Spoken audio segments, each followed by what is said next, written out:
On the morning of June 30, 2020, Joshua Wong walked into an office tower called the St. John's Building, directly across the street from the U.S. consulate in Hong Kong. He carried nothing but his cell phone. The repressive machinery of mainland China was closing in on the city where he had spent almost half of his young life fighting for democracy, and though for 6 years he had curated an image as a fearless international icon, that morning, Joshua Wong felt panicked. He had decided to take his chances by appealing to the conscience of the most powerful democracy in the world. Joshua Wong was a skinny, toothy teen in 2014, when his student activism and the umbrella movement catapulted him to global renown. Time magazine dubbed him the face of protest. He served a short prison sentence and was released in June 2019 into the tear-gas-tinged humidity of Hong Kong's summer of discontent. Again, he took the democracy movement's cause to the press, becoming its international advocate, urging European powers to take a harder line on Beijing and calling for Washington to impose sanctions against those who throttled Hong Kong's freedoms.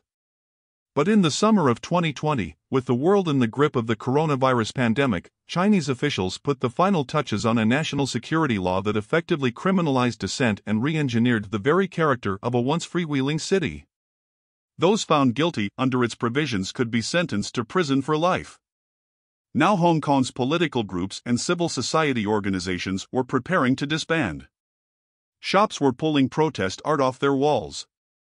People were selling apartments and saying goodbyes. Many of Joshua Wong's closest allies had booked tickets to foreign countries where they intended to seek asylum. But Joshua Wong didn't have that option. His passport had been confiscated by the police. If his renown was a vulnerability, Joshua Wong reasoned, it might also be his path out.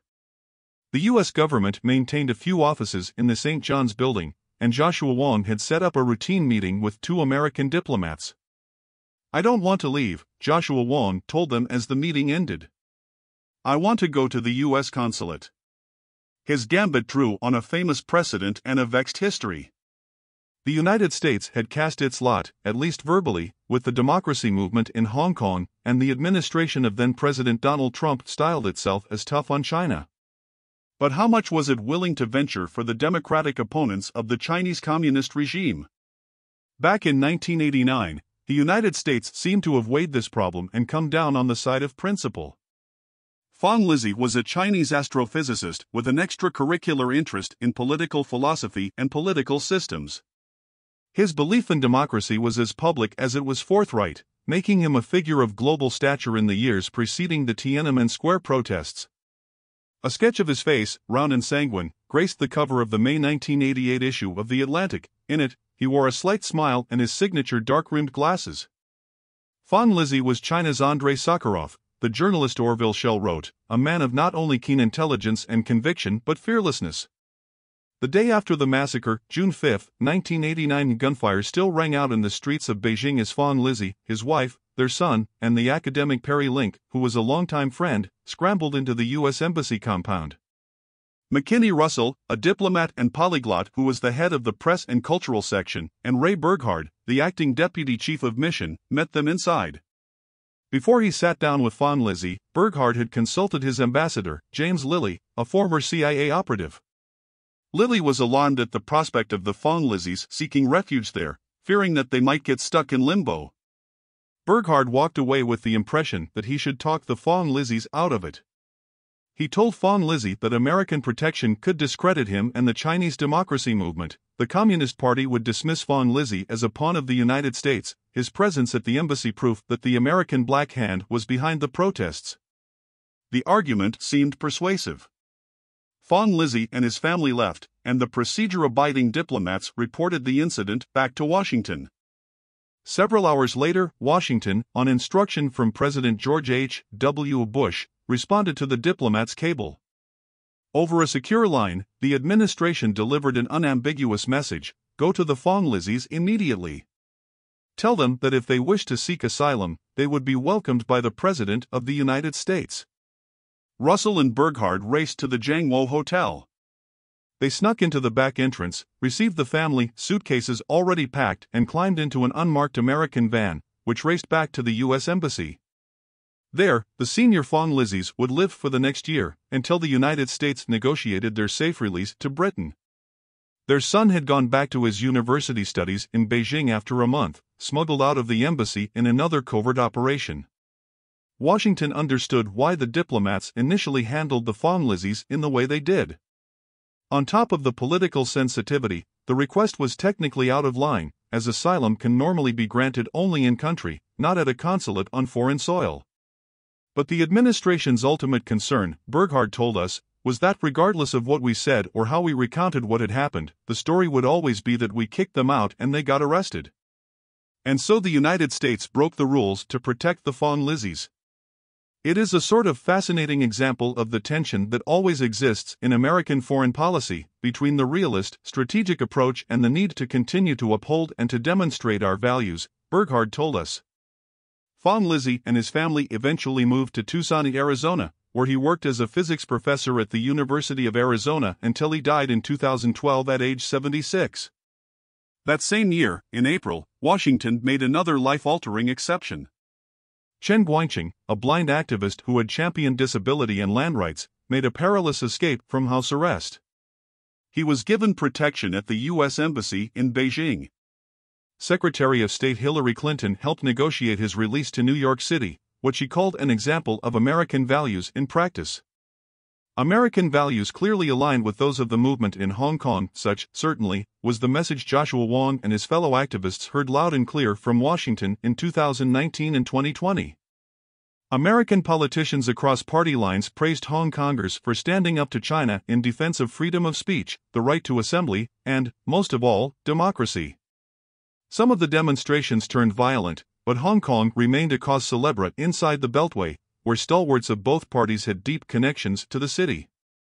House Speaker Nancy Pelosi, a decades-long supporter of human rights in China, lauded the protesters, as did Jim McGovern, one of the most liberal members of Congress. But any politician would have been hard-pressed, in 2019, to outdo Senators Ted Cruz and Josh Hawley, two of Trump's closest legislative allies, in performative support. Cruz, the Texas Republican, traveled to Hong Kong in mid-October, wearing all black in solidarity, he said. A few days later, Hawley, of Missouri, planted himself among teens in athletic gear and yellow helmets to tweet details of a nighttime standoff between protesters and police. Both men invoked Berlin and cast Hong Kong as the new center of a global struggle between democracy and communism. No such sense of mission animated the president, however. Trump had billed his administration as one that took risks and was tough on China. But his position on Hong Kong was muddled, erratic, and guided primarily by his fixation on Chinese President Xi Jinping and his desire to secure a trade deal. The entire U.S.-Chinese relationship, for Trump, came down to deal-making. The Hong Kong democracy movement did not understand Washington in these terms. They saw a president who claimed to be tough on China, together with bipartisan concern for the fate of their city. Why wouldn't the United States take a stand for one of the movement's representatives? Joshua Wong enlisted Jeffrey Ngo, a gregarious candidate for a PhD in history at Georgetown University and a former member of Joshua Wong's pro-democracy group, to help him execute a plan. Joshua Wong and Jeffrey Ngo had worked together since 2016 to win support for Hong Kong from American lawmakers, meeting with dozens of staffers and officials in the administration. Now they would appeal to those contacts for help. Secretary of State Mike Pompeo held a meeting over a secure phone line with his closest advisors on May 23, 2020.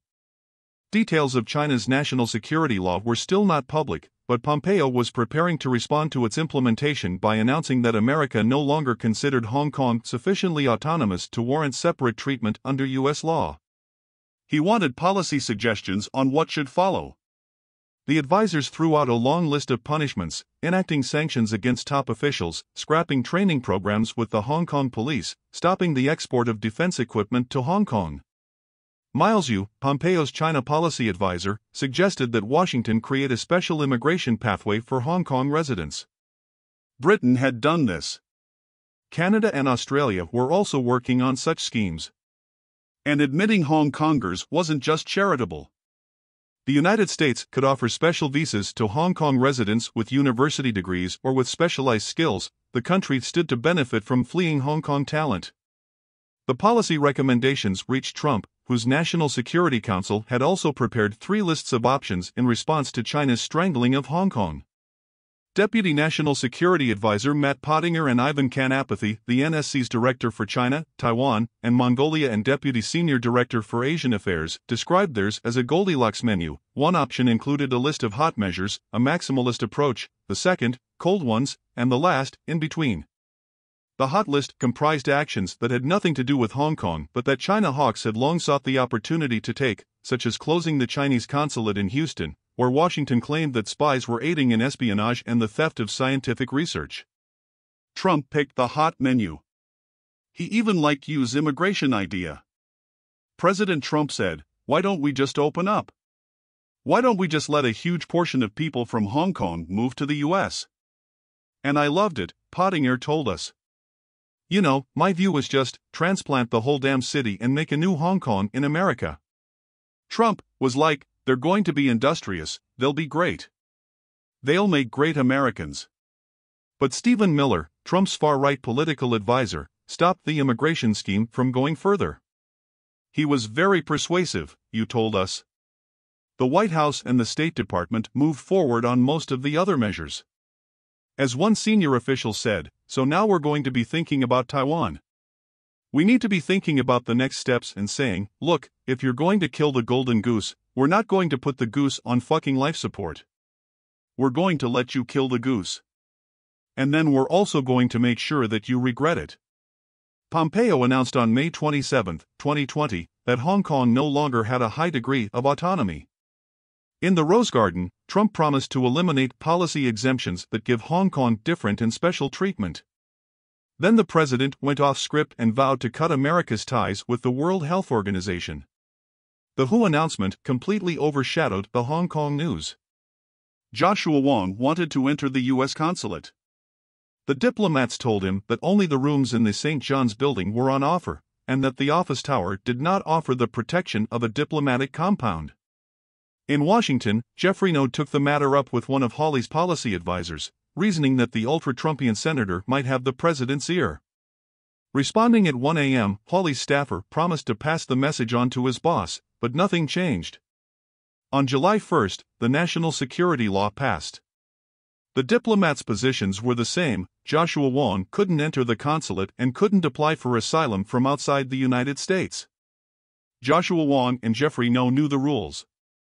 But they were asking for the same pathway to haven that had been granted to Fong Lizzie and Chen. For years, Jeffrey No had worked behind the scenes for Joshua Wong, writing op-eds in his name and even editing his tweets. Now he wrote an email above Joshua Wong's signature to the Secretary of State. "I want nothing more than to continue to fight for democracy and freedoms in my home," it read. "But there is legitimate danger that I become a prime target of arrest and detention. I request U.S. protection so that I may apply for asylum, including as necessary traveling to the U.S. for the purpose of applying for asylum." The email landed in the inbox of Mary Kissel, Pompeo's senior advisor, just after noon on July 1 in Washington. Kissel knew Joshua Wong and Jeffrey No personally and had lived in Hong Kong as a correspondent for the Wall Street Journal.